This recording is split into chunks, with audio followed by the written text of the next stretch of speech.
Friends, my name is Amit Chauhan. Welcome to my YouTube channel chemical world. आज हम बात करेंगे एक बहुत मोर रिएक्टिव रिएक्शन इंटरमीडिएट की जिसका नाम है कार्बिन। तो आज हम कार्बिन के बारे में पढ़ेंगे और साथ में जानेंगे नाइट्रीन और बेंजाइन के बारे में भी। तो शुरुआत करते हैं अपनी इस लेक्चर की कार्बिन के साथ। तो कार्बिन एक बहुत ज़्यादा रिएक्टिव इंटरमीडिएट होता है। इसमें जैसे तुम स्ट्रक्चर देख भी रहे हो कि कार्बन के ऊपर दो डॉट्स लगे हैं। ये दो डॉट्स रिप्रेजेंट कर रहे हैं दो अनपेयर्ड इलेक्ट्रॉन को, और साथ में दो वैलेंसीज यहाँ पर फुलफिल्ड की गई हैं एल्काइल ग्रुप से। तो कार्बिन जो होता है उसमें कार्बन के ऊपर दो बॉन्ड्स होते हैं और दूसरा वो न्यूट्रल होता है और साथ में डाइवैलेंट भी होता है।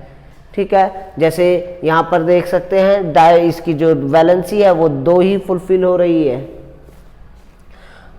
मोस्ट ऑफ द कार्बिन्स जो होती हैं वो हाईली अनस्टेबल होती हैं और बहुत ज़्यादा रिएक्टिव भी होती हैं। जैसे ही वो रिएक्शन इंटरमीडिएट में फॉर्म होती हैं तुरंत ही वो रिएक्ट कर जाती हैं दूसरे मॉलिक्यूल के साथ और वो एक प्रोडक्ट की फॉर्मेशन करते हैं। तो सबसे पहला जो अब हम जानेंगे कार्बिन के बारे में वो जानेंगे। सबसे पहला जो हम जानेंगे इनकी प्रिपरेशन के बारे में कि इनकी जो प्रिपरेशन है वो कैसे की जाती है। सबसे पहला जो स्टेप होता है क्लोरोफॉर्म से हम इसको प्रिपेयर कर सकते हैं bye reacting with a base which gives dichlorocarbene. ये रिएक्शन कुछ इस तरीके से होती है। क्लोरोफॉर्म जो कि टेट्राहेड्रल होता है,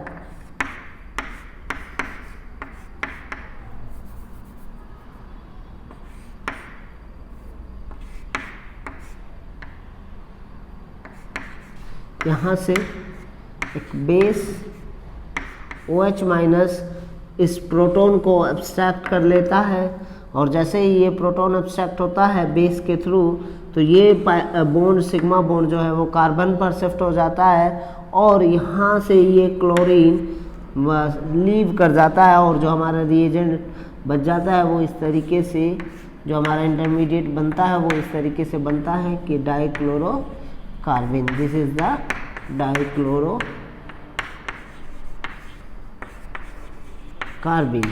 इसमें दो वैलेंसी फुलफिल की गई है कार्बन के थ्रू और एक यहाँ पर लोन पेयर है जो कि अनपेयर्ड है और यही अनपेयर्ड इलेक्ट्रॉन इसको कार्बिन को बहुत ज़्यादा रिएक्टिव बनाता है। Second method of preparation is from methylene iodide. क्या करेंगे, मिथाइलिन आयोडाइड की रिएक्शन जिंक के साथ कराएंगे और हीट करेंगे। तो जब जिंक के प्रेजेंस में मिथाइलिन आयोडाइड CH2I2 को हीट करते हैं तो हमारा बनता है मिथाइलिन कार्बिन और यहाँ से जो हमारा साइड प्रोडक्ट बनता है वो बनता है जिंक आयोडाइड। जो थर्ड मेथड है प्रिपरेशन का वो है डायएजोमीथेन। डायएजोमीथेन CH2N2 जो होता है इसको सनलाइट या फिर हीट की प्रेजेंस में जब हम रखेंगे तो यहाँ से नाइट्रोजन गैस का इवोल्यूशन होगा, evolution of nitrogen gas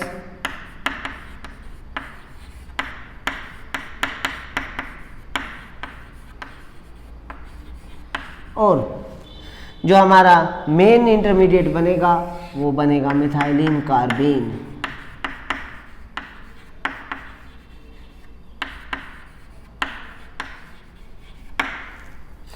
third method is ketene CH2 double bond CO, इसे कहते हैं कीटीन।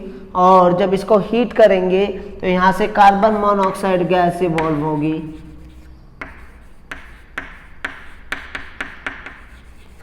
और हमारा जो इंटरमीडिएट बनेगा वो मिथाइलिन कार्बिन बन जाएगा। तो ये हमने चार मेथड देखे। सबसे पहला देखा क्लोरोफॉर्म से, क्लोरोफॉर्म की बेस के साथ रिएक्शन कराते हैं। दूसरा देखा मिथाइलिन आयोडाइड को जिंक के साथ हीट करते हैं तब हमारा कार्बिन फॉर्म होता है एज इंटरमीडिएट।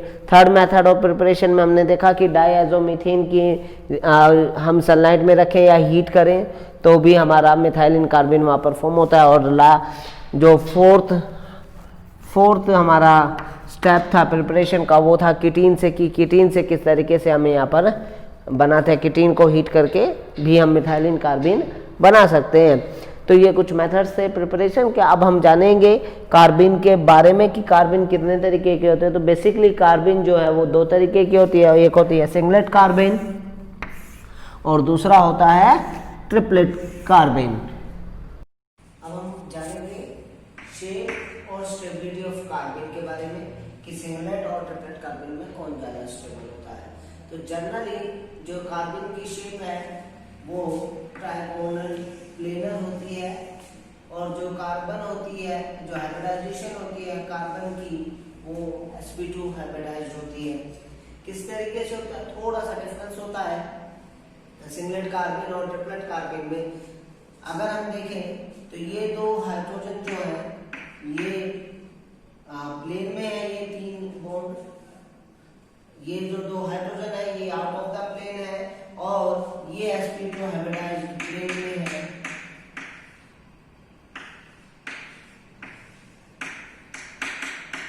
और दिस इज द p और d atomic orbital।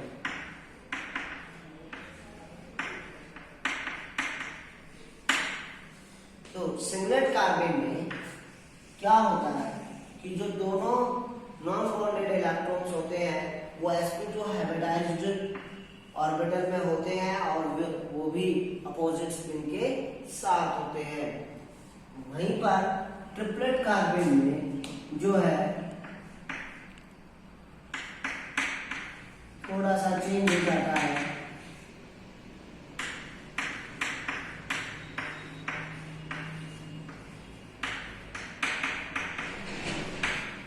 थोड़ा सा चेंज हो जाता है। क्या चेंज होता है कि जो अनपेयर्ड इलेक्ट्रॉन है वो एक अनपेयर्ड इलेक्ट्रॉन होता है p ऑर्बिटल में, और दूसरा अनपेयर्ड इलेक्ट्रॉन होता है sp2 हाइब्रिडाइज्ड ऑर्बिटल में, और विद सेम स्पिन, जिसमें इन दोनों की जो स्पिन है वो सेम होती है, या तो क्लॉकवाइज होगी या दोनों एंटी क्लॉकवाइज होगी। वहीं पर सिंगलेट कार्बिन में जो नॉन बॉन्डेड इलेक्ट्रॉन है वो अपोजिट स्पिन के साथ होते हैं, मतलब कि एक या तो एंटी क्लॉकवाइज रोटेट कर रहा होगा, स्पिन कर रहा होगा, और दूसरा क्लॉकवाइज होगा, पर दोनों होते ही sp2 हाइब्रिडाइज्ड ऑर्बिटल में ही है। तो सिंगलेट कार्बिन जो होती है वो ज्यादा स्टेबल होती है ट्रिपलेट कार्बिन से। Triplet carbene is more stable than singlet carbene. Triplet carbene जो होती है वो ज्यादा स्टेबल होती है सिंगलेट कार्बिन से। नाउ अब हम पढ़ेंगे किसके बारे में, नाइट्रीन के बारे में। तो नाइट्रीन क्या होते हैं, जिस तरीके से कार्बिन होती है उस तरीके से ही नाइट्रीन होते हैं। बस फर्क कितना होता है, नाइट्रीन डाइवैलेंट होते हैं, न्यूट्रल स्पीसीज होती हैं, वहीं पर जो नाइट्रीन है वो मोनोवैलेंट होते हैं और जो है न्यूट्रल होते हैं। ठीक है, तो नाइट्रीन जो है वो नाइट्रोजन एनालोगस होते हैं किसके, कार्बिन्स के। ठीक है, ये भी कार्बिन की तरह बहुत ज़्यादा रिएक्टिव होते हैं, पर हालांकि नाइट्रीन जो है वो ज़्यादा स्टेबल होते हैं कार्बिन से। क्यों, क्योंकि इसमें नाइट्रोजन लगी हुई है, जो कि नाइट्रोजन कार्बन से ज़्यादा इलेक्ट्रोनेगेटिव होती है। तो ये ज़्यादा अच्छे तरीके से उन नॉन बॉन्डेड इलेक्ट्रॉन पेयर्स को होल्ड कर सकती है in comparison to carbon which is less electronegative. तो जैसे ही कार्बिन में भी दो तरीके की कार्बिन होती थी, वहीं पर नाइट्रीन भी दो तरीके के होते हैं, सिंगलेट नाइट्रीन और ट्रिपलेट नाइट्रीन। तो ये हुई नाइट्रीन के बारे में। अब हम कुछ जानेंगे इनके मेथड्स ऑफ प्रिपरेशन के। तो जनरली जो सबसे कॉमन मेथड है नाइट्रीन को प्रिपेयर करने का वो है हाइड्राजोइक एसिड से। हाइड्राजोइक एसिड का हम थर्मल डिकम्पोजिशन कर सकते हैं या फोटोलिटिक डिकम्पोजिशन कर सकते हैं। और हाइड्राजोइक एसिड जब फोटोलिटिक डिकम्पोजिशन करते हैं हाइड्राजोइक एसिड का, तो ये हमें नाइट्रीन प्रोवाइड करता है और नाइट्रोजन गैस रोल होती है। ये नाइट्रीन है जो कि एज अ इंटरमीडिएट यहाँ पर फॉर्म होता है। दूसरा मेथड है ऑक्सीडेशन रिडक्शन। इसमें हम क्या करेंगे, साइनामाइड की reaction phenyl iodide diacetate आयनाइन के साथ करेंगे, जो कि हमें cyanonitrene as a intermediate product के रूप में फॉर्म होगा। अब हम पढ़ेंगे बेंजाइन इंटरमीडिएट के बारे में। तो बेंजाइन इंटरमीडिएट क्या होता है? ये एक स्पेशल टाइप का इंटरमीडिएट होता है। इसमें क्या होता है, बेंजीन रिंग के पास 3 पाई बॉन्ड तो होते ही हैं, उसमें एक एक्स्ट्रा पाई बॉन्ड भी होता है। और जब बेंजीन में 3 के अलावा एक एक्स्ट्रा पाई बॉन्ड होता है तो वो क्या कहलाता है, बेंजाइन इंटरमीडिएट कहलाता है। और बेंजाइन इंटरमीडिएट जो होता है वो काफ़ी रिएक्टिव होता है, बहुत ज़्यादा रिएक्टिव होता है और बहुत कम समय के लिए ये रिएक्शन में फॉर्म होता है। इसमें अगर हम देखें तो जैसे ये बेंजीन रिंग है, इस बेंजीन रिंग में तुम देख सकते हो कि ये यहाँ पर 3 पाई बॉन्ड पहले से ही प्रेजेंट है। वहीं पर ये जो 2 sp2 हाइब्रिडाइज्ड ऑर्बिटल्स हैं, ये एक पैरेलल हो जाते हैं आपस में, और जब ये पैरेलल हो जाते हैं तो एक वीक ओवरलैप करते हैं। This is very weak overlapping.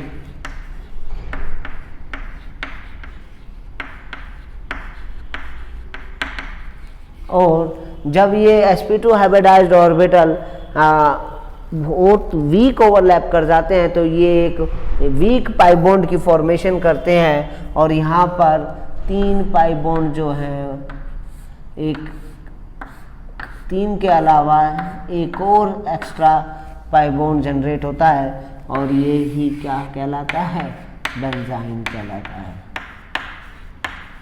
तो जनरली बेंजाइन जो है वो electro aromatic nucleophilic substitution reaction के दौरान फॉर्म होते हैं। जब हम किसी भी एरोमेटिक रिंग पर किसी न्यूक्लियोफाइल का सब्स्टिट्यूशन कराते हैं तो तब ये एज ए इंटरमीडिएट फॉर्म होते हैं। और जो ये मैकेनिज्म फॉलो करते हैं उस मैकेनिज्म को बोलते हैं एलिमिनेशन एडिशन मैकेनिज्म। इस मैकेनिज्म में क्या करते हैं, सपोज हमारे पास ये है ब्रोमोबेंजीन, दिस इज ब्रोमोबेंजीन। तो ब्रोमोबेंजीन की रिएक्शन एक स्ट्रॉन्ग बेस के साथ कराते हैं, लाइक सोडा अमाइड या NH2-। और ये जो स्ट्रॉन्ग बेस होता है ये इस ऑर्थो हाइड्रोजन को एब्स्ट्रैक्ट कर लेता है,